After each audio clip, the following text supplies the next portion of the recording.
മനുഷ്യന് കിട്ടിയ ഏറ്റവും വലിയ അനുഗ്രഹമാണ് ഉറക്കം. എല്ലാവിധ രോഗങ്ങൾക്കുമുള്ള ഒറ്റമൂലി ഉറക്കമാണെന്നും അത് നമ്മെ ഉണർത്തുന്നു.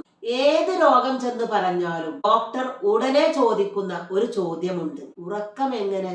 മനോരോഗ ചികിത്സയിലും ഉറക്കത്തിന് സുപ്രധാന പങ്കുണ്ട്. ഉറക്ക ഗുളികകളില്ലാത്ത മനോരോഗ ചികിത്സയെ കുറിച്ച് ഇന്നും നമുക്ക് സങ്കല്പിക്കാനാവില്ല.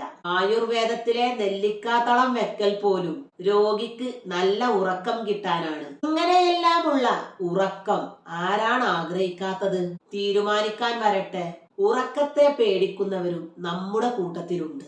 ഉറങ്ങാൻ അവർക്ക് പേടിയാണ്. തിരിഞ്ഞും മറിഞ്ഞും കിടന്ന് ഒരുവിധം അവർ നേരം വെളുപ്പിക്കുകയാണ്. ഉറക്കത്തിൽ അവർക്ക് എന്തെങ്കിലും സംഭവിച്ചാലോ എന്നാണ് അവരുടെ പേടി. ഉറക്കത്തെ പേടിക്കുന്ന അവസ്ഥയെ സോംനിഫോബിയ എന്ന് പറയുന്നു. ഇത് ഒരു പ്രത്യേക തരം ഫോബിയയാണ്.